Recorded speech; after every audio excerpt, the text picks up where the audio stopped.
Alcott's birthday party, so I Love got to go. Talk Radio. Like, okay.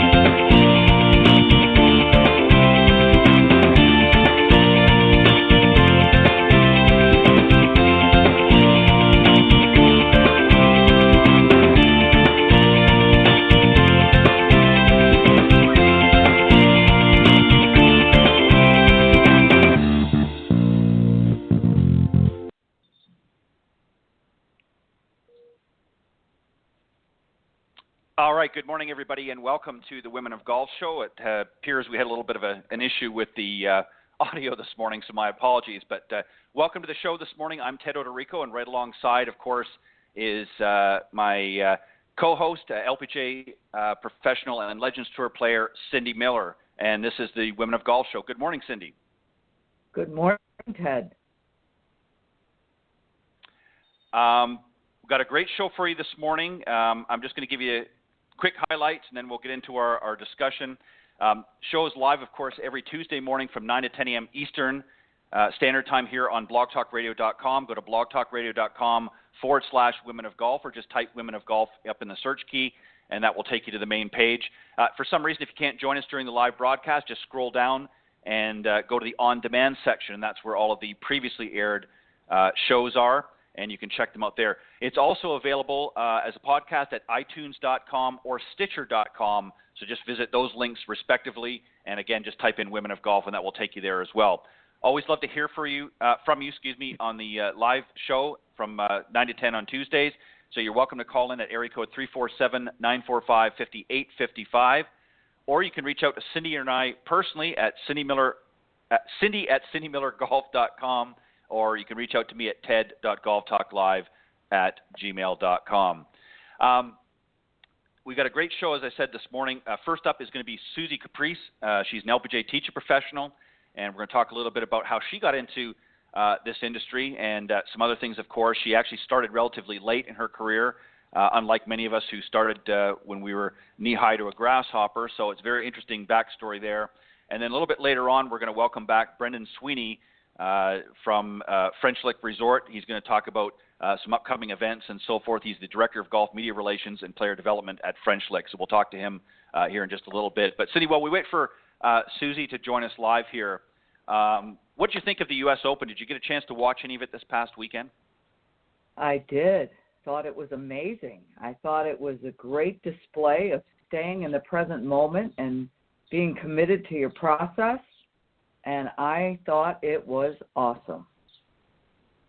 Yeah, I didn't get to see the whole thing, and unfortunately I didn't get to see the closing of it, so I don't have all the facts and the details now. But what I did see, yeah, it was very interesting, very some great golf. And, you know, anytime a major championship, and of course we're talking about the men's championship here, you know, it's always exciting. There's always something going on, and of course the courses are difficult. Cindy, I know you've I'm sure played in a few majors on either the LPGA or even the Legends Tour. Did you do anything special in preparation for a major, different than maybe what you might have for a regular tournament, or did you treat them all the same? I did not do anything different, but I am right now because I'm preparing to try to qualify for the first ever women's senior LPGA championship at French Lick Resort in a couple of weeks. And I am working on my wedges and my putting. And as you know, and we've talked about many times, this golf course is one of the hardest golf courses I've ever played. I'm so impressed with Brooks Koepka and how he stayed true to his plan and stayed focused on the process and the present moment, and just did not veer away from that. And I'm very fired up because it's like, wow, this 27-year-old taught me a bunch of lessons late Sunday afternoon. It was awesome. Yeah. What do you think it says too? I mean, how do you digest a win like a U.S. Open? You know, this is first major. This is a big a big deal for a young player like that. That's a lot to take on, and there's been a lot of players over the years that have gone on to win other tournaments, and there's others that kind of got stymied with a big win like that earlier in their career. How do you digest a win like that? What do you do to move forward and not sort of get caught up in all the hoopla of a major? Obviously, you want to celebrate it, but at the same time, there's more business at hand, and I'm sure he wants to have more majors. Is there anything that you would suggest for him to do from this point forward? I think he's got a great team behind him. Of course, I've never won a major, so I don't know the feeling. But I know that he is focused on the process of being the best player he can be. And I think his team is going to keep him grounded, and I think he was very grounded. He's on a mission to be the best player he can, and he wants to win as many tournaments as possible. So I love his mindset, and I don't think we need to worry about him. I think we're going to see a lot more of him. Yeah, and I think what I like about some of the young players that you see coming up, there is, and this is both men's and of course the ladies tours. We've had some great young ladies on the Symetra tour that are making their way to the LPGA. Just some incredible focus on their game. I mean, in every aspect of their game. They certainly have some weak spots, I'm sure, but for the most part, they're very, very focused. They have a goal in mind. They've got some short-term goals, and then they've got long-term goals. But they're very, very focused on that. And as you said, I think being surrounded by a good team as well, obviously helps to be encouraging and be supportive of that. And also family is important too. I mean, there's a lot of, especially, I don't know if this gentleman was married or not, but, when you're young and you're married and maybe got a young family in that, there's a lot of obligations there, and it's hard to, be thinking about family at home and then also, having to stay focused on the golf course. So it's a balancing act, and it's not easy as what people might think. Would you agree with that? Absolutely. I watched his interview on the Golf Channel, and he talked about how when he was on the European tour playing in a tournament in Europe, when he was leading the event, and he spoke to his agent the night before the last round and said, "I'm done, I want to come home." And he said he thought he was just homesick, but he wasn't sure, and how that can truly happen to people that are playing on the tour. And again, needless to say, he didn't do that. I know that he's not married, and the announcers made a little bit of a mistake, which was kind of funny, and they were teasing about it. He used to date a girl who plays professional soccer, actually in Buffalo, New York. And the girl that was with him wasn't that girl. This was the new girlfriend, who's an actress. So the announcers were like, "Oh, boy, we ought to get our facts right here." So that was a little bit of an embarrassing event that I don't think he knew that we knew. Right. Because we were, the people were talking on TV at the time. Anyway, the point being is you've got to know who you are, what your goals are. It's very hard. It's very lonely. But this kid seems very well-grounded. Yeah. I'm sure he'll hear about it afterwards. I'm sure when the replays come in and some of the conversation. But anyways, congratulations on a great win, and I'm sad that I didn't get a chance to see the finale of it, but it sounds like it was a great event. All right, let's move on, Cindy. We've got our first guest here ready to come on board. Let me just read a little bit for the audience here so that they know who we're talking about. Of course, her name is Suzi Caprise. She's an LPGA teacher professional, but she's got an interesting backstory here. She was born in Long Island, New York. Graduated from St. John's University and then obtained a master's degree from North Texas State. She actually began her career as a financial analyst for the U.S. government and then subsequently for Grumman Corporation, during which time she became a certified financial planner. So didn't start out in the golf industry, and actually didn't play golf until age 29 when she took her first golf lesson. And I quote, she enjoyed it immensely. And obviously, due to her heavy work restraints and raising, of course, a young son, she wasn't able to dedicate a lot of time initially into the game until late in her 30s, where she began, at that time, attending several golf schools.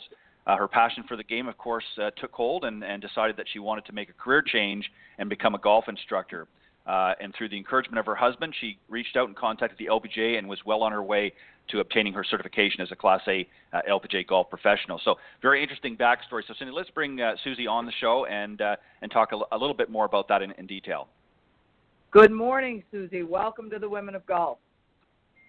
Thank you. Good morning, Cindy. It's a pleasure to be with you this morning. Well, we're so glad you're here. So I have to ask you a question. Why did you take your first golf lesson? I think probably because I really enjoyed watching Jack Nicklaus, Tom Watson. I had parents who didn't play, but my mom loved watching golf. So I always was fascinated by what I saw on TV, and just really as a whim, I just decided one day that I was going to take a lesson and see, if I could swing a club. That's interesting because it wasn't because you were in the financial world and you thought you needed to learn to play for business. Not back then, I didn't. I think if I was a young woman today, I would highly recommend taking the game up. It's a great avenue for building business relationships as well as personal ones. And but I did not at that time, Cindy. So it was just, awesome. Just something that I wanted to try, and it's been rather successful. So now, where are you Suzi, currently? Yes. Good morning. Hello. Go ahead, Cindy. Yeah, go ahead, Cindy.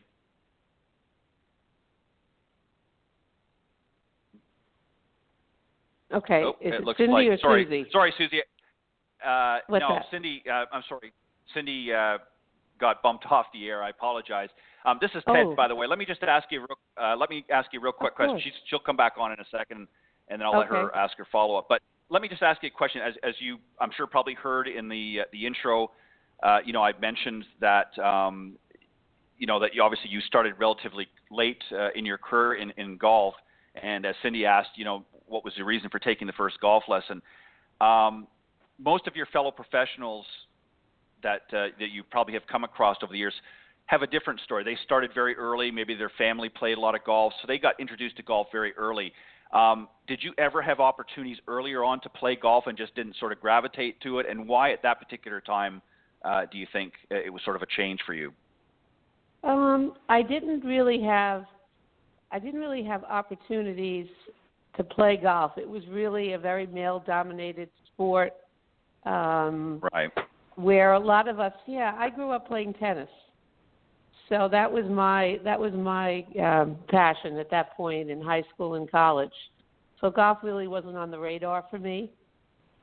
So it became something, as I just mentioned, that just was something that I was watching and became interested in, and said, "Gee, let me see if I can do something with this," because I was athletic growing up. So that was pretty much what got my attention. I did have an athletic background, and I saw this. It was kind of a challenge, too. I said, gee, maybe I could try this. I was pretty good in tennis. Let me see if I could segue that into golf. And, boy, that was a real big wake-up call. It's so different. It's so different than tennis. I thought I was going to just have a natural progression, that everything was straight ahead, no bumps in the road. And, boy, did I have a rude awakening. So that's where I can really relate to my students. Taking it up a little bit later in life. It's not a, it's interesting because that you mentioned that another famous golfer on the men's side, I just lost his name, Larry Nelson, was actually started out playing professional baseball, and he as well. It was I believe in his late 20s. Actually took up golf and then, of course, went on to play on the PGA Tour for a number of years and had a fairly successful career there. So it just goes to show you it's never too late. I see Cindy's back. So, Cindy, I know you had a question there, and then you got dropped. So, Cindy, go ahead and follow up. Yeah, so forgive me. We're having a pretty bad thunderstorm here. So if I get dropped again, it's not because I'm trying to hang up on you. So, Suzi, where are you currently teaching, and what are you doing now? Well, the host just mentioned, and I don't know your name. I have to apologize. Just Ted. mentioned about Larry Nelson. Ted. Okay, thank you, Ted. Yes, I've been teaching up in the Northeast area in Long Island, New York, for the last few summers in a place called Cherry Creek Links. It's in Riverhead, New York. But this year I took an opportunity actually at a golf course. Ted just mentioned Larry Nelson, and he actually was the architect here in Jefferson Landing, which is in Northwest North Carolina. So that's where I am this summer. Yeah, it's funny you mentioned that, Ted, because they have a Nelson Cup here, actually. Yeah, they have the Larry Nelson Cup that the men play for here at the club. So that's where I am this summer. Very interesting. I must be clairvoyant or something. Yes, you must be. What made me think of that was, reading your bio, and because, you started late in your career in golf, he came to mind because I remember reading his hearing about his story over the years, and that was something that was, he was very athletic as well, played baseball, and started a sort of a professional career, and then at some point realized that wasn't going to be what was his forte, and then for some reason picked up a golf club, and it just felt natural, and the rest is history. Was it scary for you to make a big career change? I mean, as a financial planner, you're trying to plump everybody's numbers up and make them more money, and on the golf course you're trying to lower those numbers to give them better scores. So it's kind of two opposite ends of the spectrum. Was it scary for a big change like that? Initially it wasn't, Ted, because it was something that I really decided I wanted to do. But I will say, as I faced all the requirements to get my Class A certification in the LPGA, that's when the reality really hit. Because, for example, I took my first playing ability test, which is one of the requirements to get into the LPGA program. That was difficult for me because I didn't have a lot of tournament background experience. And most of the girls that I was playing, that were playing in the event, had college careers, or they played in high school, or maybe they went a different direction, but they had that base, which I didn't have. So that was really a very difficult thing to get past, but I did. And after I got that, I got my feet a little bit, more comfortable, and I got more grounded in what I wanted to do. So after I got past that, everything was a lot easier for me. Very interesting. Cindy, go ahead. I know you've got some more questions. So what's your favorite part of the game to teach? My favorite part of the game to teach, I would say something in the short game, because that's in my opinion, your scoring part of your game. So I really like to focus a lot on putting and chipping and pitching primarily. Smart girl. Thank you. It's funny because nobody really wants to practice that, but that's where you're going to score. Exactly, and I never see anybody. If I have my students out there and I don't see them practicing in the short game, I will go over to them on the driving range, and I'll just say, "This is great. You can work on this. You need to work on your long game, but you need to spend as much, if not more, time on your short game." Absolutely, that's for sure. Let me ask you real quick, Suzi, just a follow-up to that, because that's a big deal for a lot of instructors out there. Everybody wants to go out and work on the long game. Nobody loves more than hitting a great drive out there in the practice tee. But everybody kind of hates going over to the short game area and working on some of these other areas. What do you do to try to make it fun and a little bit more enticing for some of your students? What do you do to kind of get them jazzed up about, hey, let's work on the short game? Well, the first thing I tell them is I ask them, how much do you think of your total score is your putting? And they'll look at me and they'll say, well, I have no idea. And I'll say, the percentage is, maybe 60% of your score is right around that green, either putting or chipping or pitching onto the green. This is going to help you faster than anything else that you could possibly do on the driving range. And they'll look at you and say, really? Say, yeah, really. Yeah. Think about your score and think about how many putts and how many chips and how many pitches it took you to get the ball into that hole. Think about that. That's pretty exciting. If you could master this part of the game, it's going to take the pressure off your tee shots and your shots into the green. You're going to really feel a freedom of being able to score from anywhere. And I think that's how you get them really interested and get excited about getting out there and practicing and doing the drills. And you always want to make the drills as fun as you can. That's really what it's Sure. about. You want the student to have fun. You know, I always say that we're selling everybody hope. I think Cindy can relate to that. We really are. We're trying to give them some hope and to That's really for sure. improving and enjoy the game. Right, Cindy? Absolutely. We're selling hope. We are. We really are. Yeah. So let me ask you this. You made a huge career change, which Right. I think a lot of people might hate their job, which is very sad. What would you tell someone who's not sure they're doing the right thing with their life? I would say to explore all the options, find your passion. And you may not know what your passion is until, like me, I picked up a golf club and I was hooked.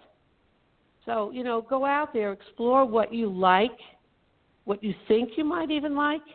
You know, you got to be a little brave and bold in trying to do this. It's not an easy thing just to say, okay, pick something and see what you can do. Really, really have to love it. And don't get sidetracked by saying, oh, I can't do this, or maybe I shouldn't do that. But if you're really unhappy in your job, I think you owe it to yourself and the people around you, your family, your friends, and more importantly to yourself, to go out there and try. The worst thing that's going to happen is you're not going to succeed, or you're not going to want to do that. So then continue on that journey and find something that really, really speaks to you. You know, love what you do. Then it's not a job.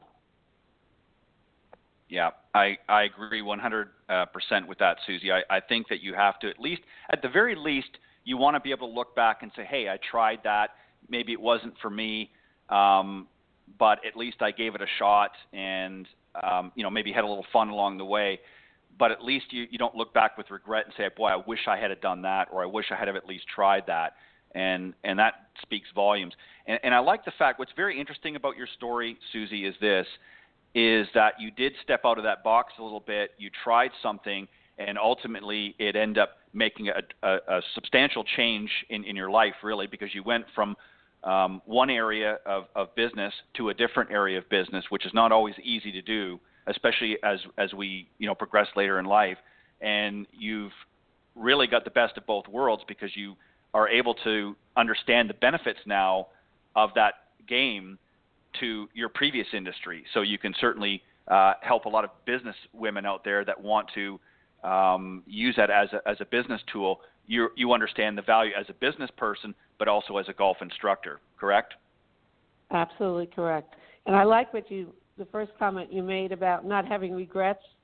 Because I have to say, I always say to my husband, gee, if I only took this game up earlier, I wonder where I would have gone and, what would I have accomplished? Then I said, you know what? I wasn't probably ready for that at that point in my 20s and 30s. I was in a different part of my life. And now Absolutely. I can go back, right, Cindy? And now I can go back and say, thank God I did try this. Look what has happened for me. That's my journey. So I feel so fortunate that I don't have to look back and say, what if? And that would be something I would tell all your listeners, that, don't have regrets about something that you've always thought you might have loved to do. Try it. Make the times, put the effort in, have the drive to go after something for yourself. Because then you get to share it with everybody else, Cindy, right? You get to share the love of the game that you have. You get to help people improve, and you get to see the smiles and get the emails and the phone calls saying, I shot my best round ever because of you. To me, it doesn't get any better than that. Absolutely. It raised a very interesting point for me, Susie and Cindy, is this. And Cindy, I know I've mentioned this briefly on the show before, but for Susie's benefit, I'll mention it just to give you an example to what you just said. My sister, who's about 3 years older than me, for years, I'd watch golf tournaments, and she would say to me, she'd say, I don't understand it. I don't get it.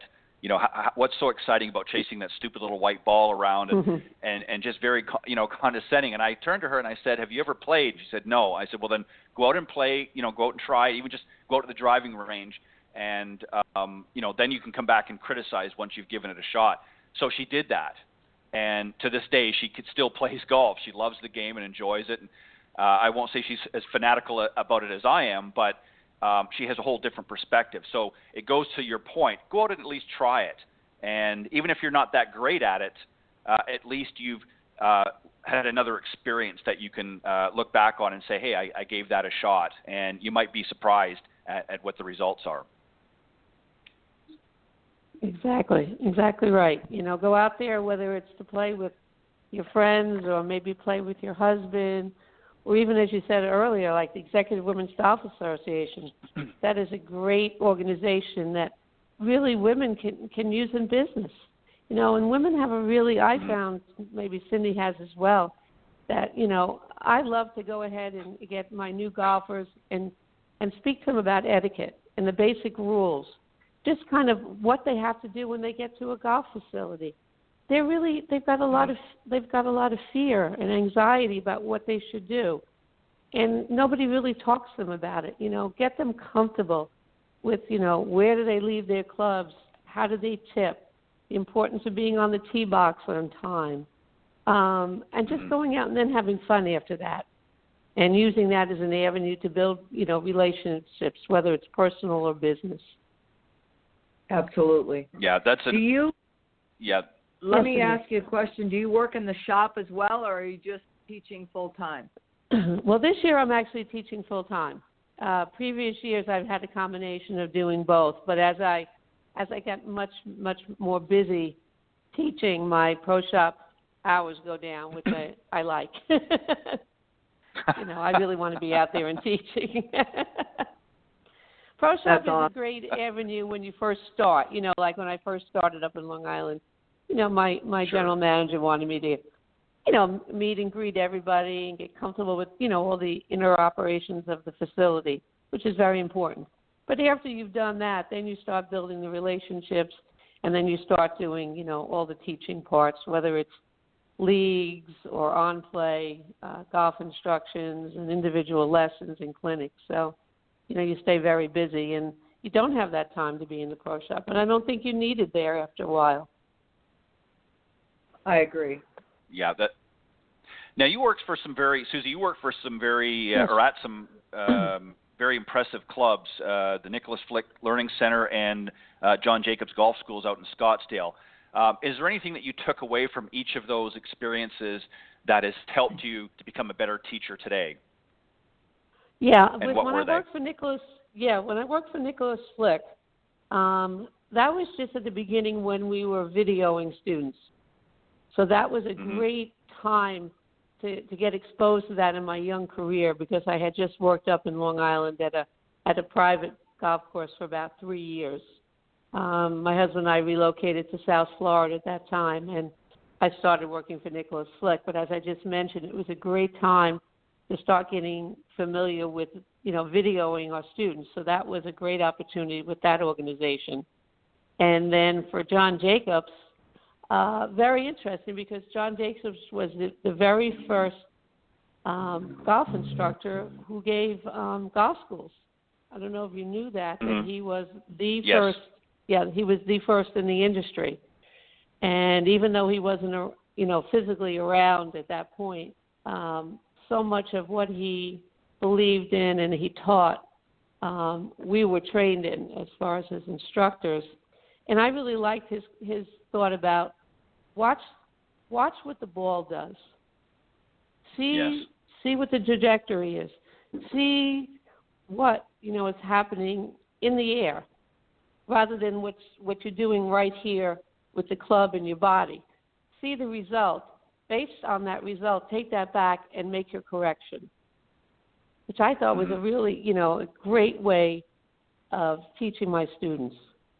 Really see what they were doing and then go back and find out, it's the symptom versus the cure. In other words, see what's happening so that I'm correcting you. I'm really correcting you properly. So that's really what I got from the John Jacobs Golf Schools. Yeah, I think a lot of that's an excellent point, Susie. You know, a lot of people, and Cindy, I'm sure you would agree, don't really, you know, you talk about, Cindy, a lot about, you know, getting that club face aligned correctly. A lot of people don't understand what a square club face is, but they could learn a lot from the trajectory and from the end result of what happens, whether or not that club face is square as an example, or whether they've made good, you know, contact through impact. So there's a lot of things that you can learn from what happens to the ball after it's been struck. And, you know, Cindy, I know you've talked about that many times on previous shows as well, about really, you know, focusing on what the ball is doing, because that does tell you a lot about what you're doing right or what you're doing wrong, correct? Absolutely. Absolutely. Again, you know, I agree. The symptoms and the cause and the cure, that's the most important part. And I believe that if we're not trained correctly, you need to know what causes that without the use of technology. Do you agree, Susie? 100%. Because, you know, we can get all involved, as you know, very detailed about what's happening through TrackMan and, you know, Flight Scope. But I think, Cindy, you probably agree, that, you know, you really need to watch the trajectory and see the ball flight and see what's happening and really come back to what the student is doing. Is the club, you know, along the correct path? Is the contact proper? I just think that you can get a lot by just watching what's happening there, even without technology. I think we can get mired down quite a bit, don't you? Really getting too much. I think, you know, for the tour players, it's probably appropriate for them and helpful. I think for the people that we primarily teach, that is not. I mean, that you can use that as an overview just to get a general sense for the student to see what they're doing and talk to them about what the numbers are showing. But I really, really think, as Jacobs promotes, watch what the ball is doing. If you're a good instructor, you're going to be able to correct what's wrong with that swing. Yeah, I agree 100% with you as well, Susie. And I think, you know, the way I look at it is all of this technology is great, but if the power goes out or the batteries die, you need to make sure you have something to fall back on. And that's, you know, unfortunately in today's game, a lot of the young instructors coming up rely a lot on technology and not, you know, their own eyes and seeing what the results are, and they get caught up in the numbers. And, you know, they are important, they are good to understand, but I think if you rely solely on that as a teaching tool, I think you're going to get yourself stuck at some point. But Susie, we want to thank you for joining us this morning. Unfortunately, we're out of time, and enjoyed the conversation with you. And we're glad that whether it be late in life or not, we're glad that you took up the game and that you're part of the profession, and continue the great work. And we'd love to have you back sometime again in the future. Oh, thank you so much, Ted, and thank you, Cindy, as well. I really enjoyed it. Thank you so much. You're welcome. Have a good day. Right. Thanks, Susie. Okay. All right, you too. Bye-bye. Thank you. Bye-bye. All right, that was our very special guest, Suzi Caprise, LPGA teacher professional. Took the game up late, but is making her mark in the industry, as so many are. Our very next guest, of course, he's been on before. He's the Director of Golf Media Relations and Player Development for French Lick Resort. So, Cindy, let's bring Brendan Sweeney back to the show. Good morning. It's a great morning, Ted. Cindy, how are you? Great. How are you? You know what? It's a very exciting week. It must be sunny where you are. Even if it wasn't, there's still a ray of sunshine somewhere behind those clouds. So we try to keep a positive attitude in anything we do. What a good boy.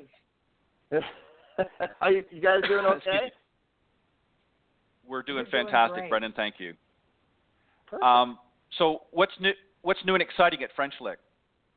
Oh, well, where do you want to start?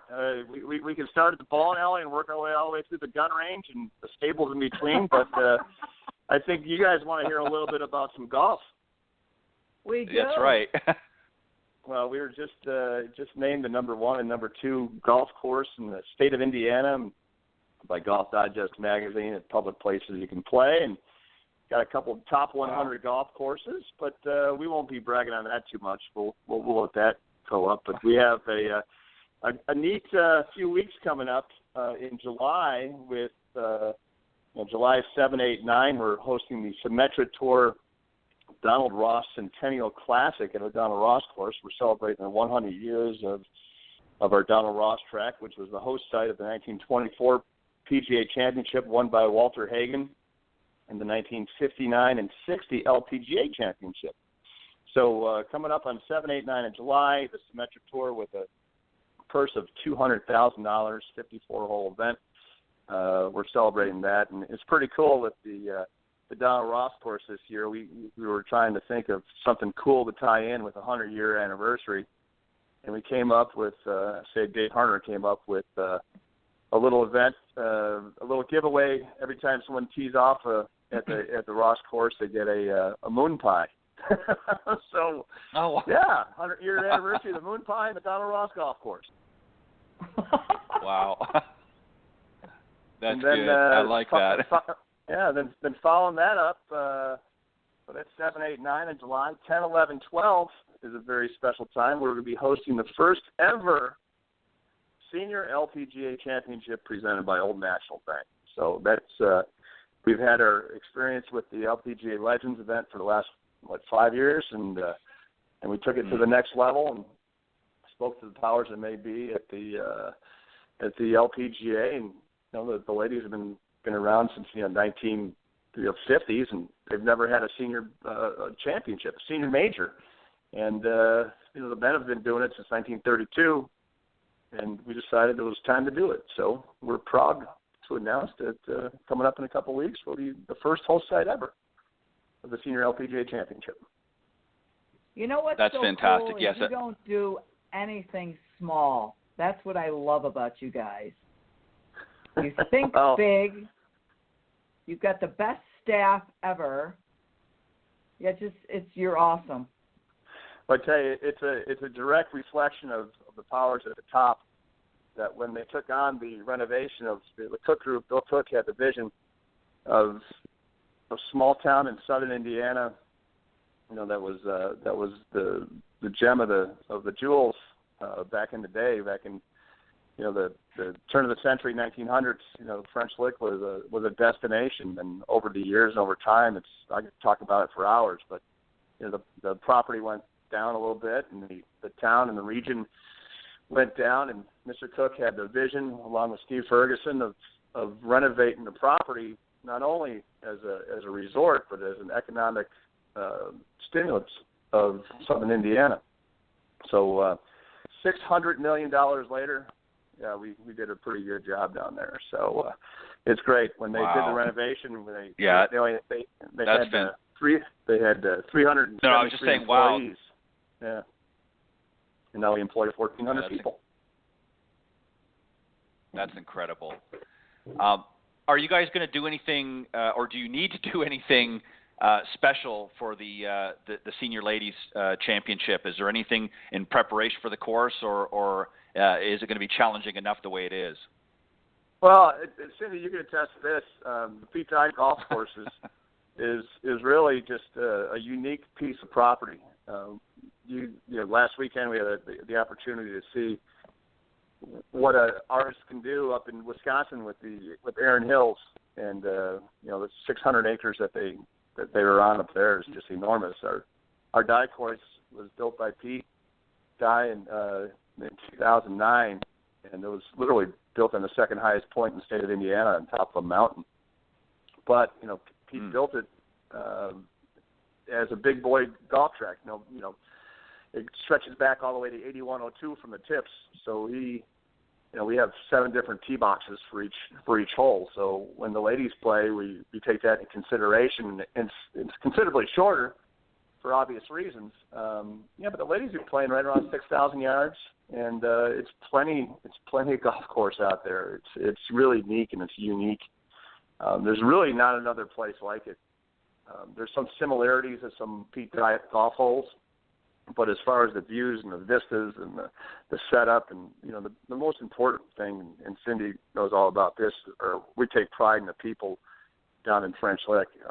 It really makes the experience so much more when you have a staff that's dedicated, and everybody knows the story. So our job is to go out and tell a story and bring people down. What we do need is we need support through the for our charity, which is the Riley's Hospital for Children. It's the largest children's hospital in the state of Indiana. 300,000 kids go through it a year, and I'd like to announce that we've raised this year alone, we're close to $1 million in sponsorship dollars for Riley's. So wow, yeah, it's big. Wow, We're going awesome, huge on it, awesome. So. Yeah, that's fantastic. Yeah, that takes the sting out of a lot of things. But the other thing that we've come across this year is with the Senior LPGA Championship is 3 days on the Golf Channel. So we can show off the ladies' skills and the golf course and tell our story, Monday, Tuesday, Wednesday, July 10, 11, 12 on the Golf Channel in the afternoon. So we're really looking forward to that. That's awesome. Oh, for sure. At 8,200 yards, Brendan, that just about overlaps into the next neighboring state. That's a big course. Oh, it is. But when you go out there as a regular daily fee player, you go and you have your caddy and you just take your time and you enjoy the whole thing. And if you want to play again, just feel free. And we have unlimited play out there. We've had some guys go out and play 108 holes in a day. It's brutal. They've done it. But yes. We don't really push you too hard out there. And it's your experience, so you go out there and enjoy it as much as you can. Brendan, let me ask you a quick. Sorry. Go ahead. Brendan, will you have some of the kids from Riley's at the tournament this year? Yeah, what's really cool, Cindy, is when we were doing the Legends, we didn't really think about this, but it sort of just happened. Is when you're on the first tee, we have a Riley's Day. We have the kids from the hospital come down, and Steve Rondinero, our director of broadcast marketing, he said, "Hey, why don't we have Braden over here announce some names?"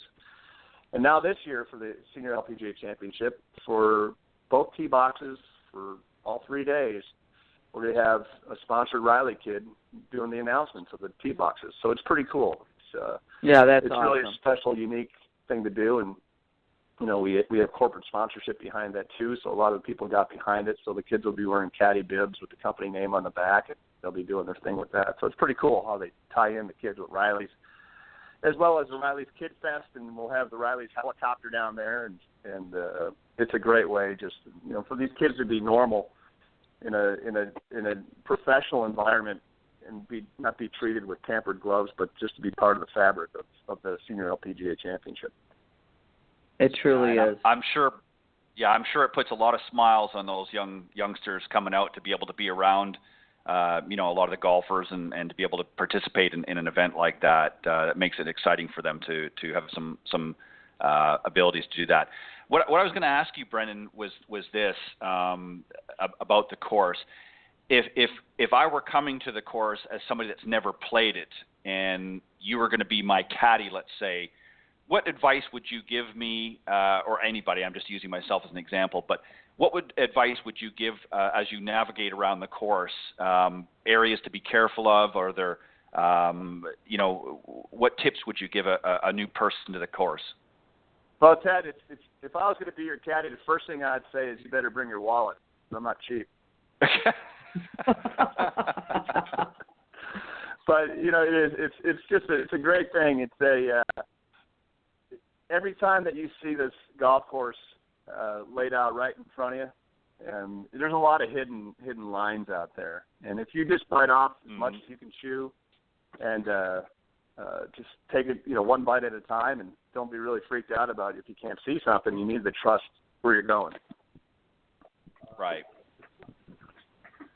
I know there's a lot of, from what some of the pictures I've seen of it, and Cindy, I remember you talking, I think the last time Brendan was on here on one of the holes where you had hit a shot and it rolled back for quite a distance.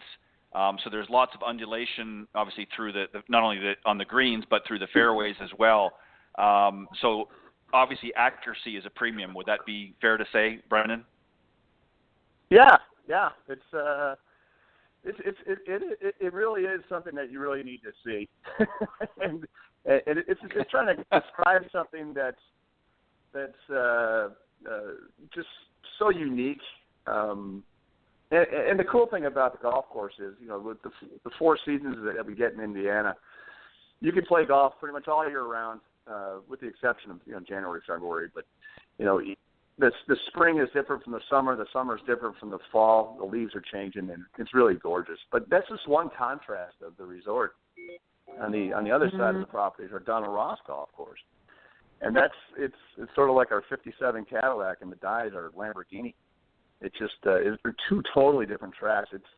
If you look at the Ross course, Mr. Taggart, who was one of our founders, hired Donald Ross, went down to Pinehurst and picked him up and found the property to put the golf course on, and it's rolling hills. It's carved out of the fabric of southern Indiana, and then you go on the other side of the property. We have 3,500 acres. We go to the other side, and on top of Mount Airy, and Pete Dye with modern bulldozers and engineering teams and satellite imagery created this thing. So they're really 2 different contrasting golf courses on one unique property. So I guess that's a good way to sum it up. So there's a little something for everybody then. Yeah, and it's really going to be cool to see how the Symetra Tour players, 3 days prior, and then the legends, the senior LPGA championship players are going to really take advantage of 6 days of championship golf coming up in July. That's so exciting. Wow. The befores and the afters. Yep, that's for sure. Now, obviously, there's a Pro-Am component as well. So you get a lot of opportunities for those that maybe aren't good enough to play out on a tour but get a chance to play with some of the tour members. So I'm sure that's a big highlight as well for a lot of the local business folk and individuals that want to play in the Pro-Am, correct? Yeah, we're going to have 2 Pro-Am days for the Senior LPGA Championship, presented by Old National Bank.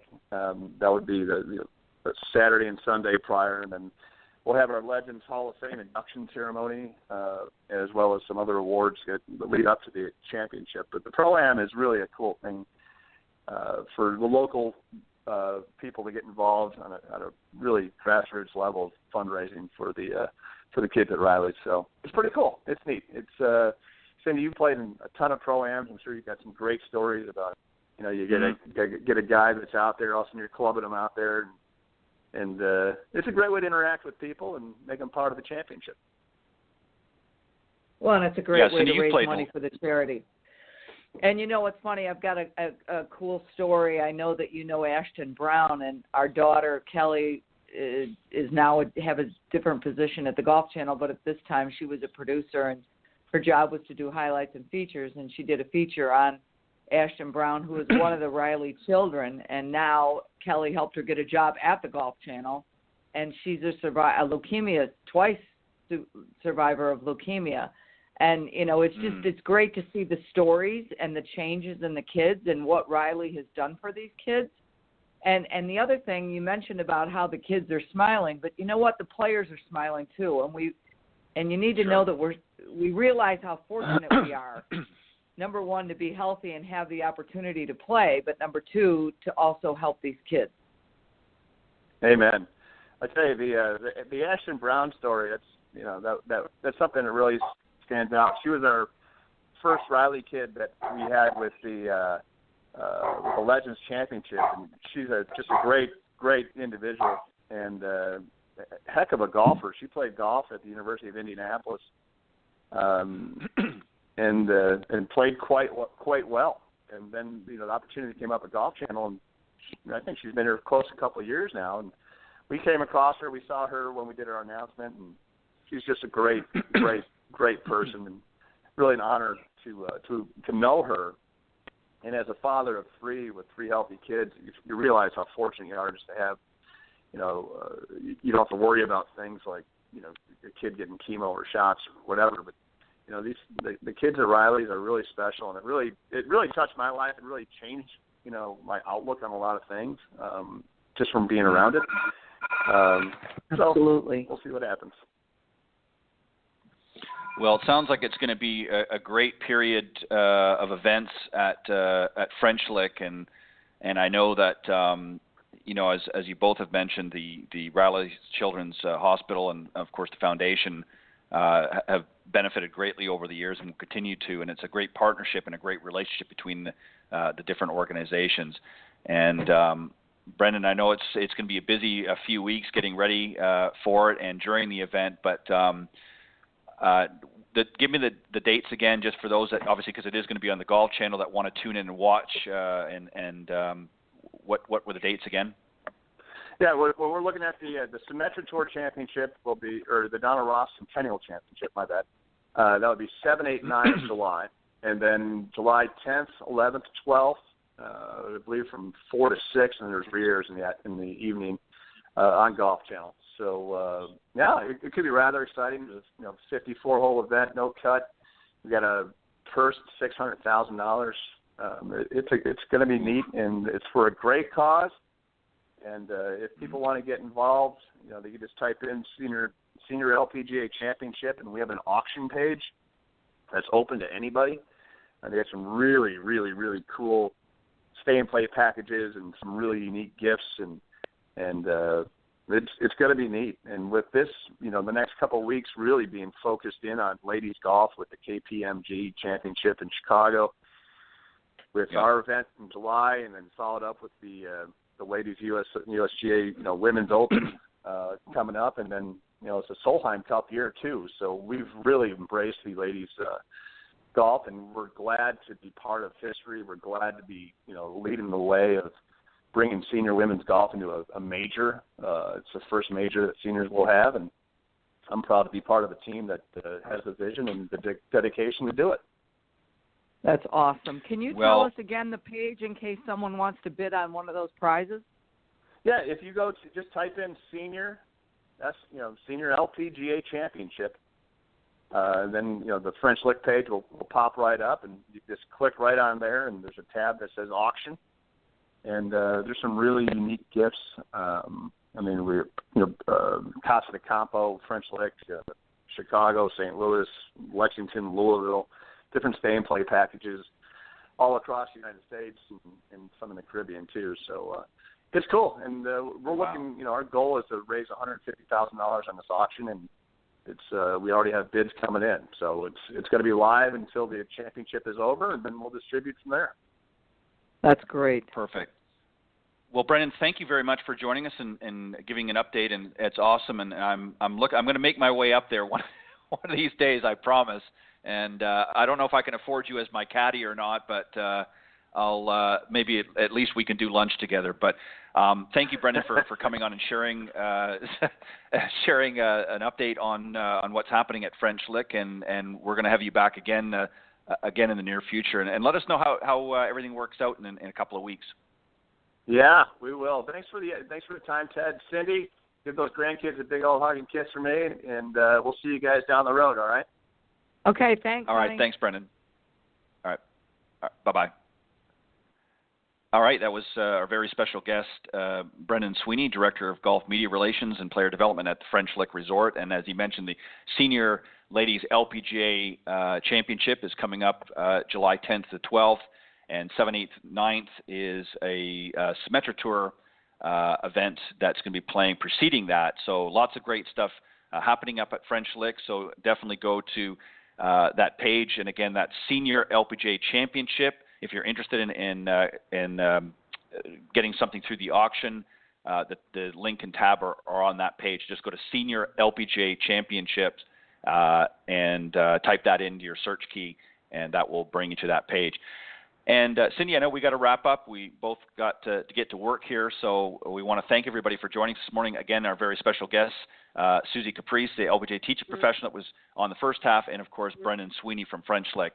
Thanks, guys, for coming on and helping us to have a great show this morning. And on behalf of Cindy Miller and I, we want to thank you and hope that you will continue to tune in every Tuesday morning. Now, next Tuesday, the 27th, we will not be airing a show, but we'll be back the following Tuesday. So next Tuesday, there will not be a show, but go to the link, blogtalkradio.com/Women of Golf, and you can listen to today's episode in its recorded version or any of the previous episodes that you might have missed in the on-demand section. So make sure you visit that link. And again, on behalf of Cindy Miller and I, we want to thank you for joining us this morning on the Women of Golf show. We look forward to seeing you again next time. Cindy, you have a great week, and we'll talk next show.